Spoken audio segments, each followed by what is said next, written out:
Really excited to be having this discussion with Rebecca Scott. I'll do a little bit more of an introduction of our guest here in a moment.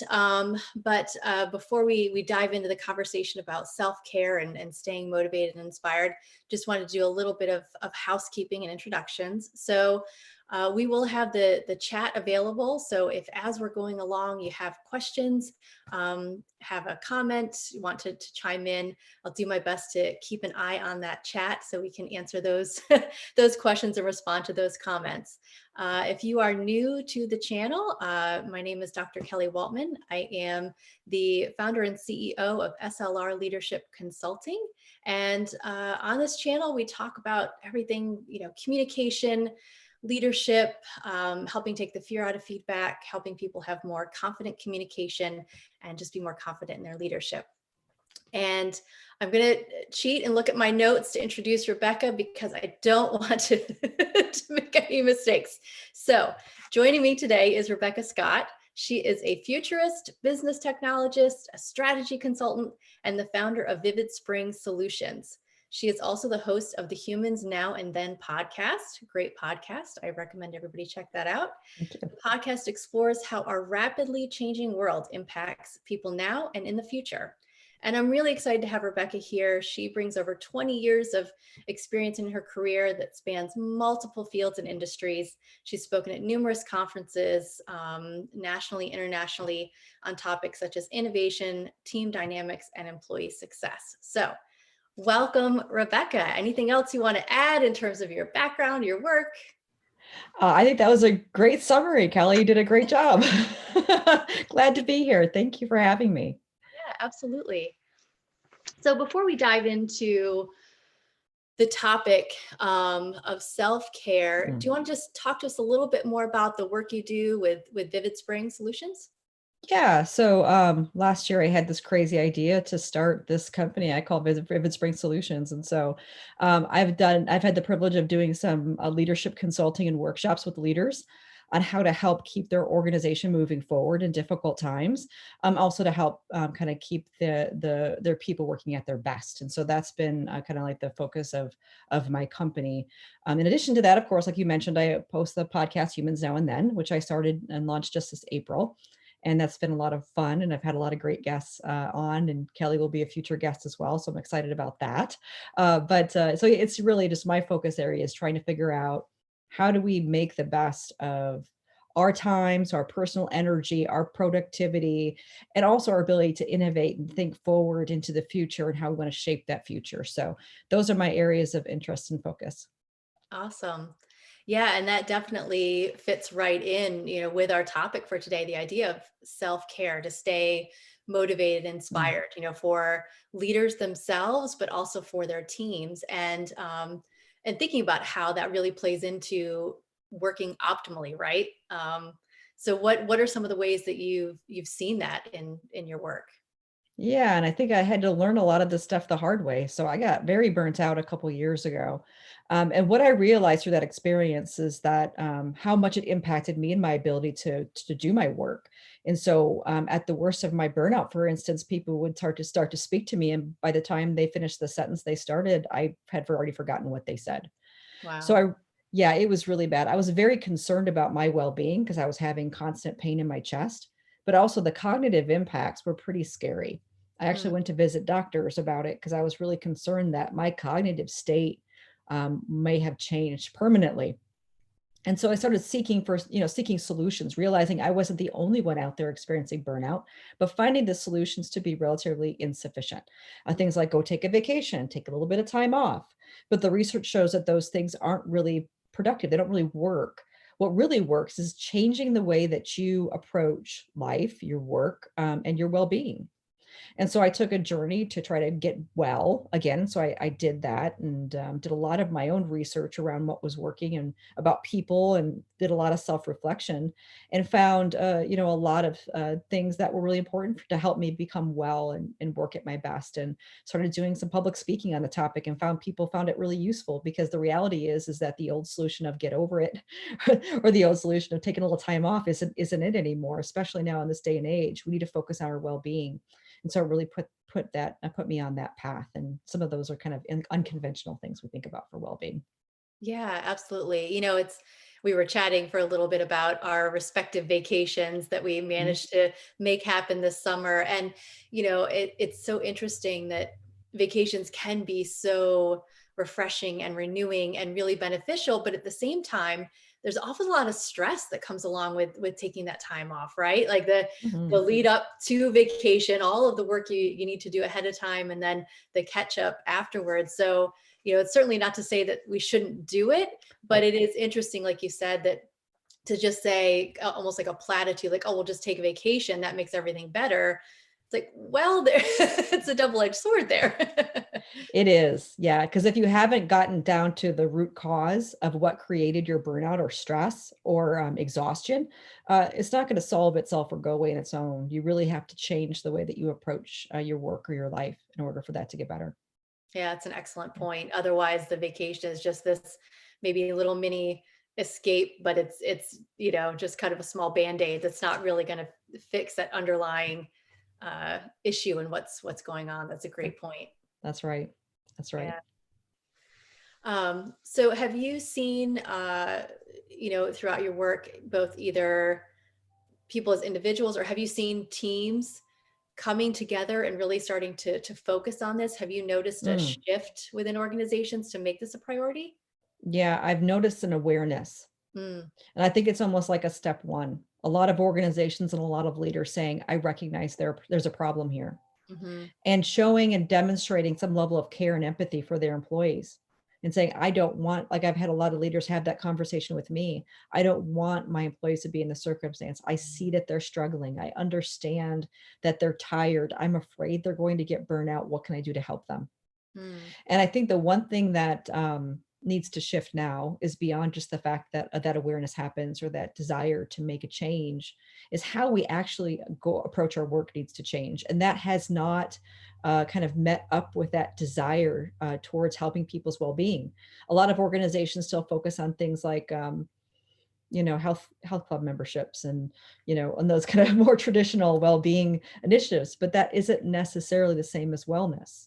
right. Those are important to wellness, but they're only one aspect of wellness. Healthcare, exercise, diet, these things, like, or just like when I say diet, I mean nutrition, but those Right. things are important to our well-being. But the other things that are important to our well-being are getting enough sleep, hmm making sure we're not overworking ourselves. Working more than 50 hours a week not only increases our, uh, you know, risk of heart disease, but also reduces our productivity. But organizations haven't necessarily made that connection, and that's the gap that we need to close in organizations today. Yeah, that's one of the things I find really fascinating as I read more and learn more about this relationship between self-care and productivity. It's often, I think, counterintuitive for Mm. people. And I've been guilty of this, where you're at your desk and you're working, you think, okay, I'll just do this one more thing and then I'll take Right. a break. Oh, wait, I'll just do this one more thing. And before you know it, it's the end of the day and you haven't taken a break. And we like to think that that means we're more productive, but really, there's a lot of research that shows that that's not the case, that actually forcing yourself to take even that 10-15 minute break really will actually help you be more productive rather than just trying to charge through your day. And I'm not sure if you've seen some of that as well.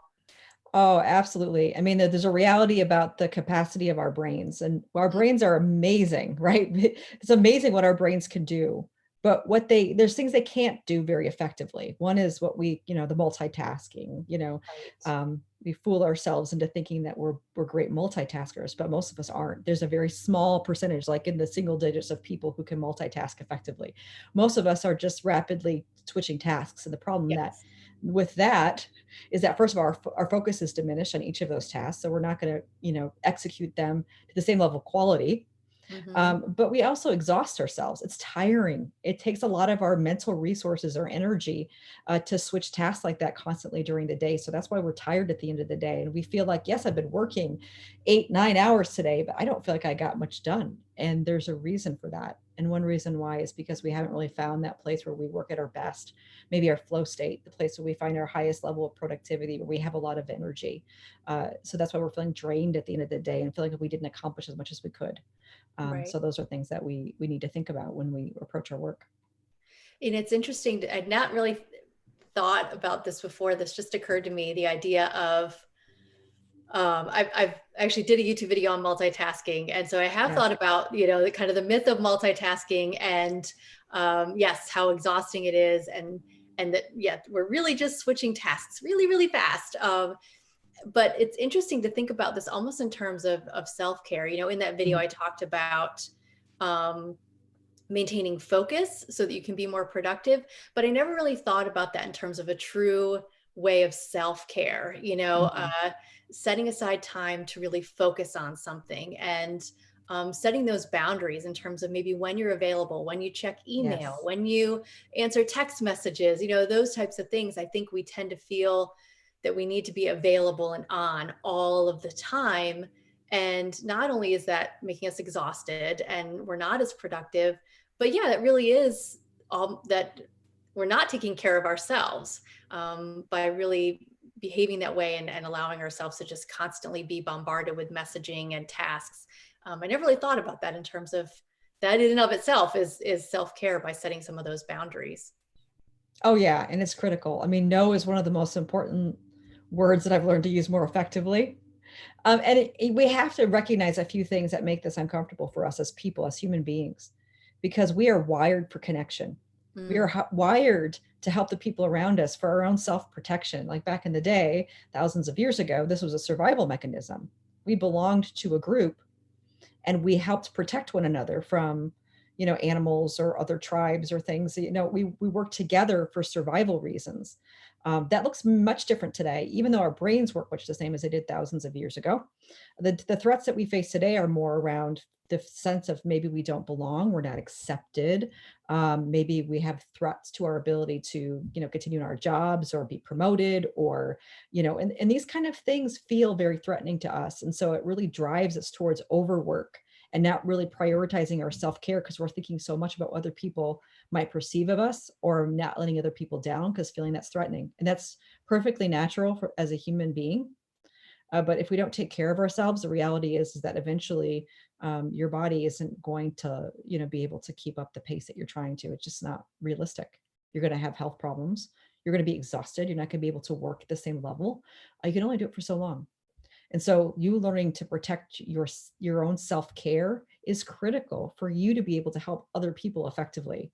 And finding those boundaries, especially now when everything is so very unpredictable. And so many of us have had significant disruption in just how we go about our day-to-day lives.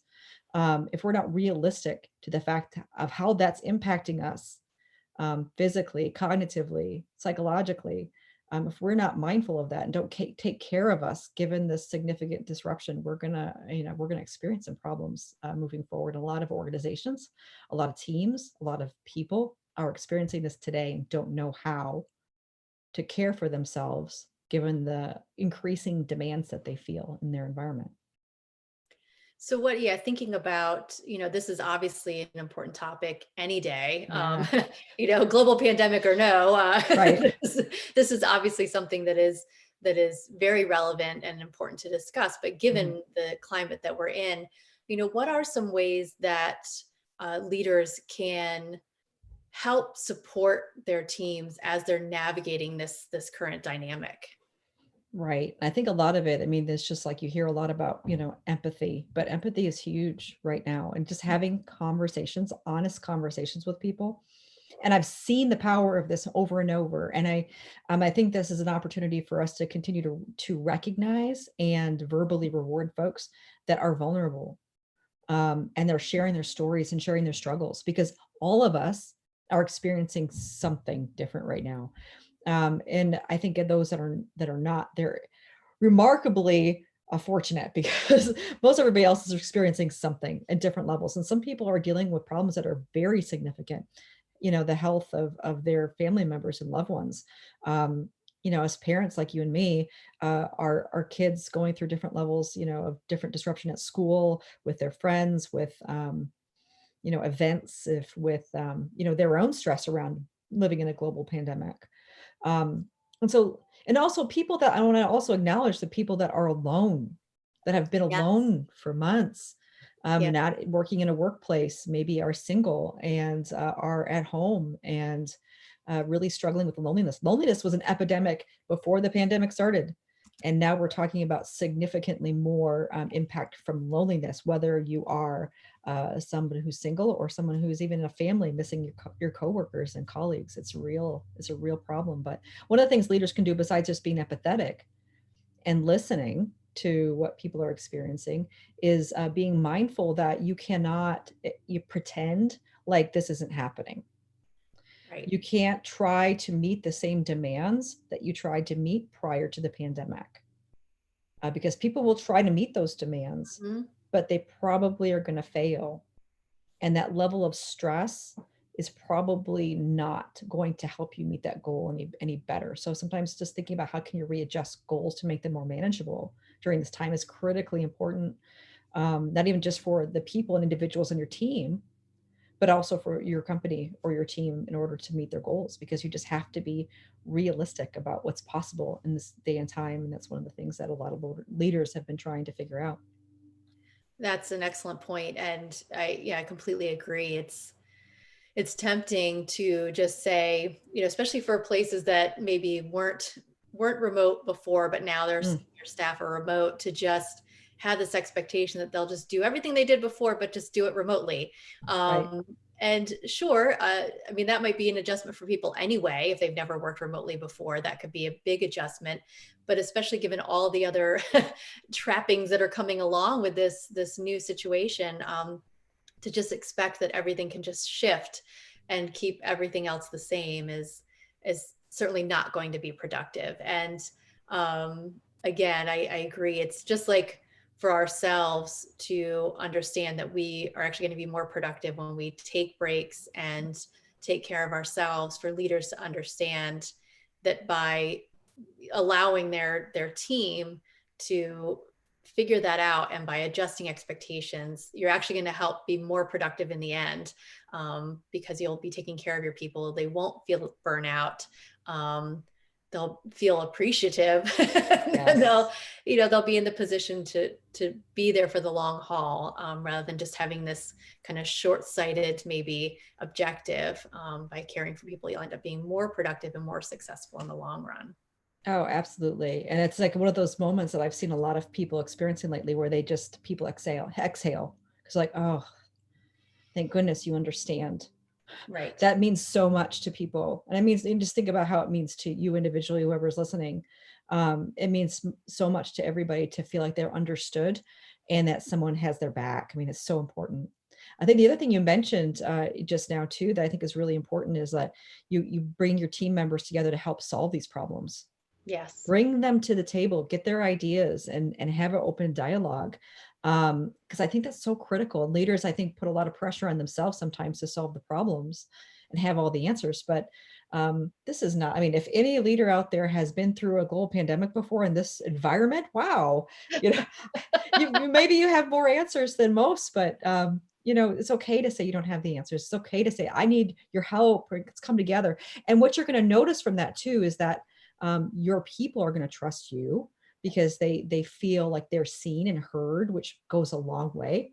But also going to feel more engaged if they feel like they're part of the solution, they're important to the solution. You're going to keep them engaged in the process. They're going to have kind of like a stake in the game. It's going to feel like their work is meaningful. This goes back to the people's need of purpose, and Mhm. this is coming up more and more. And I think a lot of times people hear this, oh, purpose thing, and probably decided to decide that it's not important. By talking about another need we have as people, purpose is a need we have. It's a survival instinct we have. If we have a purpose, we belong to a group that will protect us. So people need purpose. And Yes. so give people a sense of purpose by being a part of the solution. And that's going to go a long way. Yeah, I completely agree, and echo those sentiments. And Mm. the other thing too that I say when I share those exact things with leaders when they're trying to problem solve is there's also a good chance that they'll come up with something you wouldn't have even thought of. So not only are they going to feel, yes, part in included, and they'll have the buy-in, but you might think you can think of all variables and options and solutions, but by asking, you might get some ideas and solutions that you wouldn't have even thought of, or they might also share some challenges that you wouldn't Mm, have thought were a challenge. So by asking those open-ended but targeted questions, what's the biggest challenge for you right now? yes. What would be the biggest support to you right now? What could I do to make your job easier? What could our team do to make this job easier? By asking those types of questions, you're going to hit all those points that you just mentioned, and also possibly get some creative solutions you would have never even considered. Ooh, I love that. Yeah, and I totally agree. I think you're talking about a team that has psychological safety, where they can bring Yes. their ideas and be safe in doing so. I think it's a perfect time for us to throw one leadership principle in the garbage, which is don't bring me problems, bring me solutions.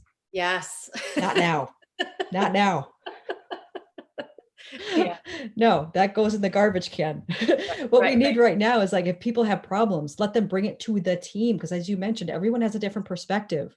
It's not possible for everyone to have the same perspective on a problem, but if you bring all the people's perspectives together, you're more likely to come up with a viable solution by Yes. having open and honest dialogue. And it's okay if people have some level of conflict over it. Nobody's saying everyone has to agree. Healthy conflict is a key component to innovation in solving problems. We need more of that now than ever.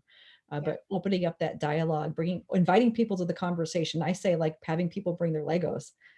Everyone has their unique set of Legos. Let's all bring our Legos, dump them all on the table and see what we build with it. Because you're going to Right. build something a lot better with everybody's different sets of Legos than just your own. Yeah.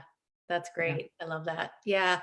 Yeah. I think sometimes it's, I think sometimes leaders may be hesitant to, or maybe they just don't ask those questions. They don't think of it. Like you said, they often feel like they need to have all the answers. Well, if I'm the boss, if I'm the manager, if I'm the leader, then I'm supposed to lead. I'm supposed to know what to do. So they put this pressure on themselves. Mm. And maybe they just didn't think to ask those questions. But I think sometimes too, they might be hesitant because they feel like, well, if I ask and somebody comes up with some off the wall idea that I don't want to implement, I'll feel obligated to do it. So I love that you Yeah. mentioned the idea of healthy conflict, that Yeah. just because you're asking for people's input, I mean, yes, implement it when you can or some version thereof, but it's not necessarily about that. If people feel that the process was fair and if they feel that they were Yes. heard, they're going to respect the ultimate decision. They may not like it, but they'll respect it, and ultimately, again, you'll have greater team buy-in. So yeah, that's the other thing. Like, get over that fear that what somebody might say. It's okay. Yeah. I think that, yeah, you got to trust that your people, understand that Right. because they do. And I don't want to be harsh, but that's a cop out. Hmm. It's a cop out. I Don't agree. use Yeah. that. I Yes. mean, really allow people to bring up their problems. And I'm going to say this too. Like I've had this conversation with leaders as well too. That kind of fear, like what if someone brings up this crazy problem that does or solution that doesn't make any sense? I said, that's fine. You can use the word no, and that's okay. You're allowed to do that. But the other thing is usually it's still going to surface a problem.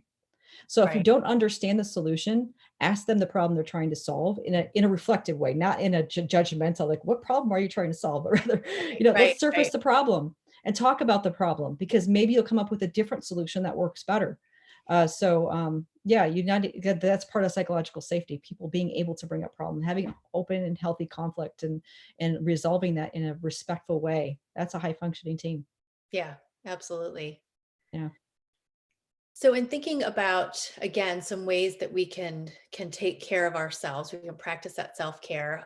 You mentioned a couple earlier, and making sure we get enough sleep. What are some Yeah. other ways that we can be mindful and practice that self-care on a regular basis?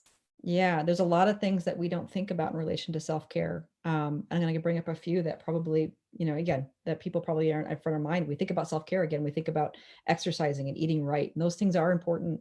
But do you ever think about solitude, the importance of solitude, having time to yourself, open time? I'm not talking time on YouTube or on Facebook or whatever. No, device free time to yourself in solitude and loneliness and even potentially boredom.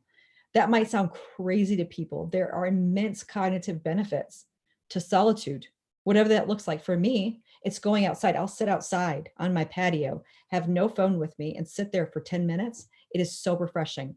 Yeah. It's like erasing the junk we have floating around in our brain, right? And Yeah. allows us to open up to new possibilities. It's a Yes. reset. So take the time for solitude. It's immensely important for our well-being. The other thing is downtime.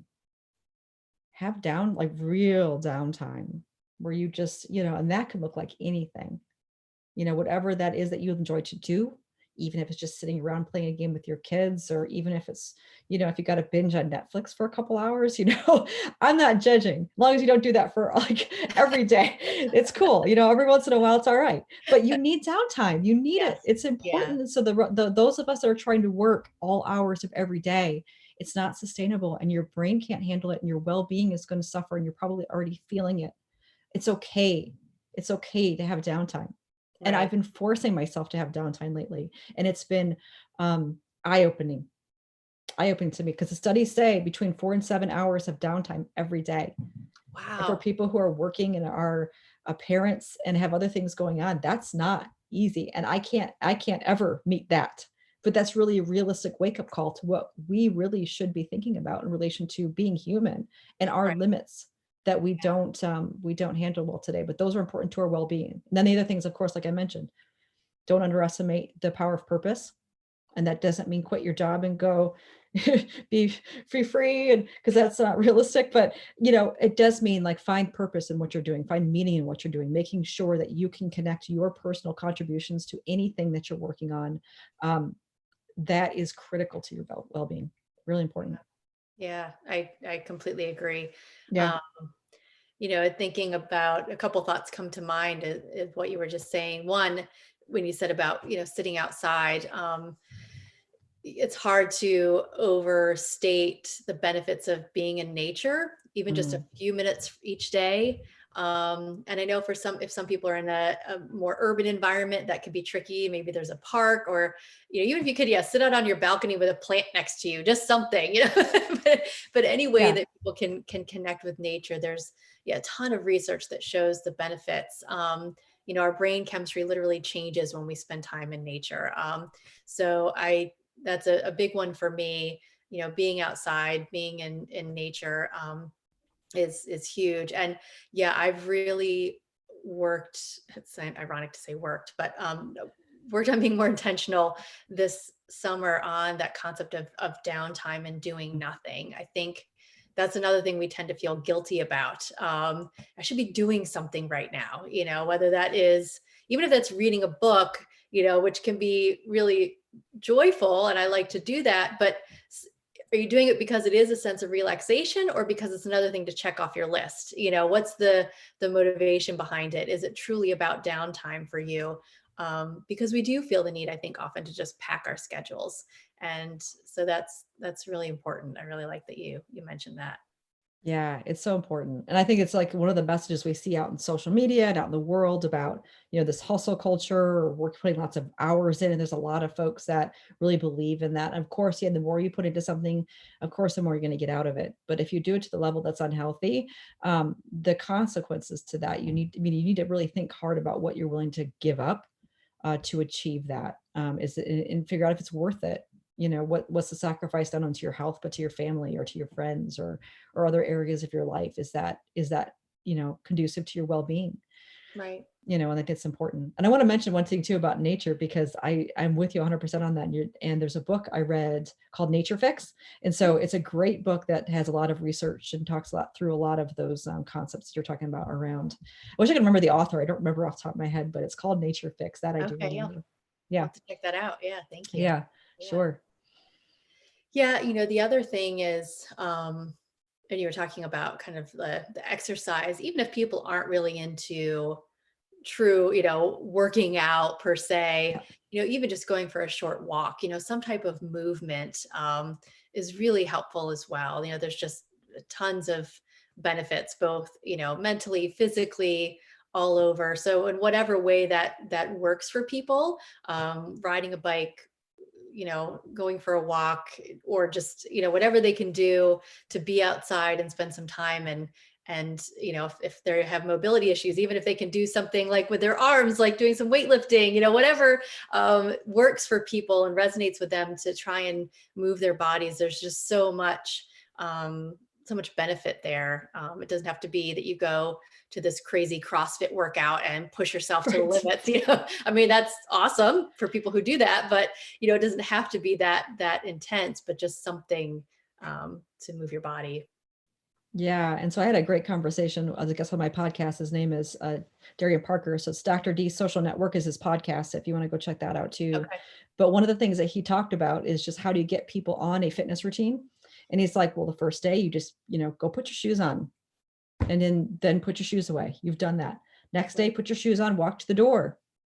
The next day, actually, put your shoes on, open the door, walk out the door. Right. But that's how you start to get those kind of incremental changes towards, kind of building new habits or new behaviors, is you don't just jump in straight and run straight to the first CrossFit class, because Right. you're going to probably injure yourself. Right. I've done stuff like that. It doesn't work. No. Doesn't work.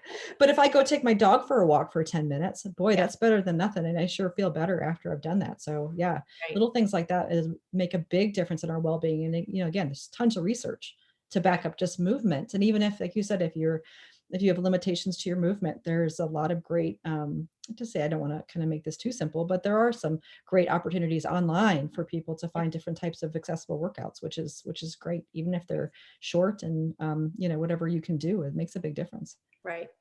Yeah. And like you said, I like that you said even just a few minutes is better than nothing. I think that's another thing. We tend to set these really high expectations for ourselves and so if it's, 6:00, 7:00 at night, and we didn't get in the big long thing that we expected to do, the big long workout, 30 minutes, then we think, oh, well, if then I'm just not going to do anything. But even just taking 2 minutes, 5 minutes, something, one, it helps create that habit, but two, it's all better than nothing. So Right.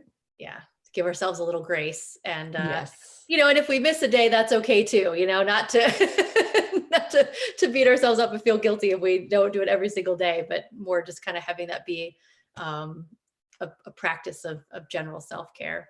Yeah. Oh, that's a great point on self-care too, is forgiving yourself. Yes.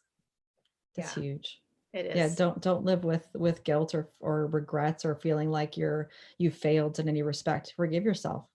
Yeah. Yeah. It's really important. One of the things too that I'm thinking about, both in terms of personal self-care, but then thinking again in the broader sense with leadership and with teams. You mentioned mindfulness earlier, and I think that's a big thing too. Is just um, being mindful for ourselves, and practicing some mindfulness, and taking some moments of stillness, but then also and thinking about mindfulness and emotional intelligence, and being aware of your emotions, and being aware of how all of this that's going on is likely impacting your emotions and how you relate to others. And so as a leader, in thinking about taking care of your team, being willing to tune in to yourself and Mm. tune into the energy you're giving off to your team. And so not only is that a sense of self-care, because if you're realizing, okay, I'm feeling very agitated, I'm feeling stressed, I'm going to take 5 minutes for myself for my self-care and to calm down and bring my stress level down. But that's also a way that I'm going to care for my team, because I'm going Mm. to, and maybe you're getting ready to meet with somebody and you say, you know what, I just had a really tough phone call. I need to take 5 minutes. Can you give me 5 minutes? And then I'll come to your office and chat with you, or I'll, Zoom you that, I guess, if people are remote, but, Right. being aware and being willing to take those steps. So I think a lot about the energy that we have for ourselves and that we give to Mm. others. Yeah. It's so important. And I think, these are errors that many of us make. And sometimes we don't realize it until we're kind of in the moment, be like, boy, I am kind of irritable today, but I think what's really important is we find ourselves in those moments, we learn how to take accountability for that. And people appreciate it. And I Mhm. think more and more, I mean, if this pandemic has done anything, if it has raised awareness and raised people's level of empathy for others, because understanding that other people are experiencing something, even if it's a little different than what I'm experiencing, is just that aspect of forgiveness. Yeah. It's like, yeah, somebody is in a bad mood today. And it's not necessarily means that you have to excuse bad behavior. What it really means is that, you kind of understand where they might be coming from or empathize with that. And if those people are willing to step up and take some level of vulnerability and say, you know what, I recognize that I was irritable. Maybe they share the reason why, and maybe they don't. But that level of accountability goes a really long way, Yeah. really long way. Yeah. And, it's wonderful too, if you have, like we talked about, a team culture where there's that psychological safety Mm. and that open dialogue. And even if you could say to a peer or even to your supervisor, it seems like maybe that meeting you just had, kind of got to you a little bit, or maybe, could you use a minute? And then we can, should I give you a minute to kind of take a deep breath or collect, or do you need to vent for a minute before we delve into what we need to do? Like, so having that, like you said, that empathy and that awareness to support each other. I think, again, kind of ditching old leadership and workplace philosophies, a sense of, Yeah. there's no place for emotions at work. You come to work, you be Yeah. professional, and that's how it is. That's not realistic, and that's not No. effective. And so being willing to be vulnerable and to allow people to express those emotions and those frustrations in a healthy and productive way, is huge. Oh yeah, so much so. And also doesn't get to that point where people reach that burnout or that final straw. And one of the things that I have in my burnout presentation talk a lot about, everyone has a finite bucket of self-control. I Because love that. yeah, That's there's only so fantastic. much, only so much we have. So if we push ourselves too far, eventually it's going to start spilling out. And we see that with people. And so if you allow that bucket to stay at a reasonable level, people are able to control their behavior to the extent that's acceptable in something like a workplace. But if people's behavior is starting, especially if it's uncharacteristic, Mhm. that should not be like, boy, Joe's being a jerk today. It should be, maybe Joe's going through something here, and maybe I should just let him know I support him. And it may not be appropriate depending on, his personality, your team, whatever, to ask him what he's experiencing. But, it's always acceptable as far as I can tell. Like, I can't think of a circumstance it's not acceptable to say, Joe, I just want you to know that I'm here for you if you need anything. Exactly. Yeah. Yeah. Yep. Yeah, that's great. So, looking through my notes, are there other components that you would like to chat through in terms of, anything related to this topic? Yeah, I think one of the things that I think people struggle with, and I think more so even now, depending on your work circumstances and depending on your life circumstances and family circumstances, I've seen a trend lately where people will start on a path of self-care and then abandon that path because the demands suddenly become too great. A lot of it is because, like I said, a lot of these things are hitting us that are very unexpected, that we're not prepared for, shifting direction very quickly to be able to kind of catch these curveballs that are thrown at us that we didn't expect. Um, and as that continues to happen, you need to really figure out where your true north is, Mhm. and focus on that true north. If your true north is, I cannot care for my team, my family, my friends, whatever, if I don't care for myself first, don't abandon that. Don't abandon it, no matter what gets thrown at you, because it's the thing that you have under your control. And nobody, I mean, it's not that people don't care, but you're the one who can do it for yourself. Other people can't do that for you. So always make sure to hold on to that true north if self-care is important to you. And the other thing is, don't do anything or do your best not to. And I think this is one of the things people are struggling with, is values conflict, especially now as their family needs start to rise, maybe more so in the past. If your values really focus very strongly on your family and your family's well-being, and you have conflicts in related to like the work demands or things like that, those values are starting to collide differently now than they may have in the past. Stay true to your values to the best of your ability, because if you are living life with a values conflict for too long, that stress is going to be very difficult to manage. So do your best to stay true to your values. That's like, again, your true north. What's really important right now in this moment, stay focused on what that is.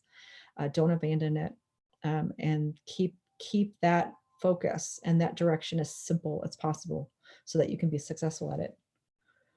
Yeah, that's great. Yeah, that's a really great way to put that. I often think of it in terms again of kind of setting boundaries for Mhm. yourself, giving yourself permission. And you said earlier to, to say no, that is, and also I think people need to put it into context. If you're saying yes to this, you're saying no to something else, Yes. so not only being willing to say no outright, but just keep that in mind that if you're saying if you're saying yes to something, you're saying no to something else. And so being willing to set those healthy boundaries for yourself, and yeah, and being mindful of those value conflicts. I think even sometimes just having the language for something like that, for a dynamic like Mm, that. People may not, they might, it's in some way sense this internal struggle, but not really understand what that means, or not be able to put, words to it. And so having the language to be able to understand what's going on there so that they can be mindful and set those boundaries, that's immensely beneficial. So yeah, thank you for sharing that. That's great. well, you're welcome. It's a challenge that I mean, I have to give myself that challenge, a lot, especially lately. And I've had to let things go and I had to make conscious choices about what I'm willing to let go or what I should let go. And it really always comes down to what's most important or where my values lie. And I don't regret any of those decisions. They came with consequences, but every decision in life comes with consequences. And right now, those consequences are just different than they used to be. But focus on what's most important, and your well being is paramount.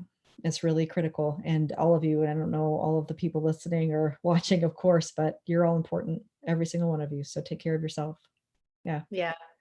Yeah, really, I think it's easy for us to push self-care lower on the Mm, priority list because it doesn't have it often, at least we don't have, it doesn't have a perceived deadline, where yeah. all these other things they have concrete demands on our time, deadlines. So those things, because they're urgent, they feel more important. Mm, But I've heard that phrase a couple times recently, that don't mistake urgency with importance. And I think that that's so true and so critical that so yeah, it's easy to let that fall down the ladder, but it really can't, because the other thing I like to say that you can't pour from an empty vessel.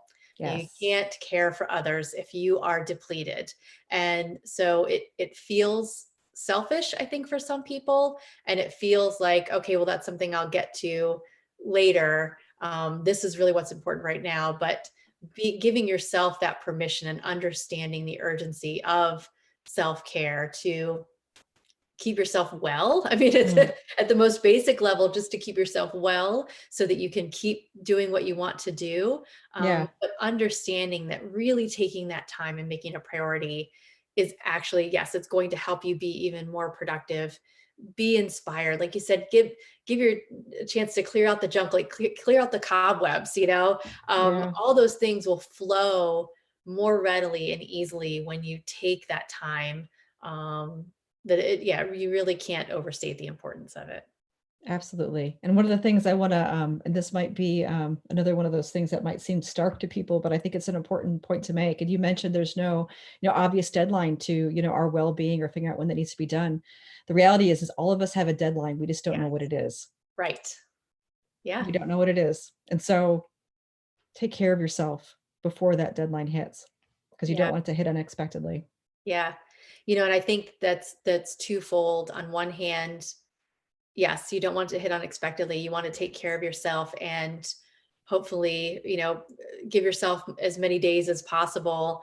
But also, I take the perspective, you don't know. And so spend your time doing those things that fill up your cup and fill your soul Yes. and renew yourself. Like, don't spend that whole time, the days that you have, so engrossed in work and all these other priorities, that you're missing the chance to truly just, yeah, live your life and be inspired. So on both hands, I think that's a great point to make. Yeah. Yeah. Don't miss your opportunity to find fulfillment in life, whatever that looks like for you. And yeah, and then like I say, like I guess go back to my podcast, but I mean, really just what I feel in life is like everyone has that opportunity to shape the future that they envision. So you can't make that future for yourself if you don't put yourself in a position of health and well-being in order to do that, because then you're working at your best.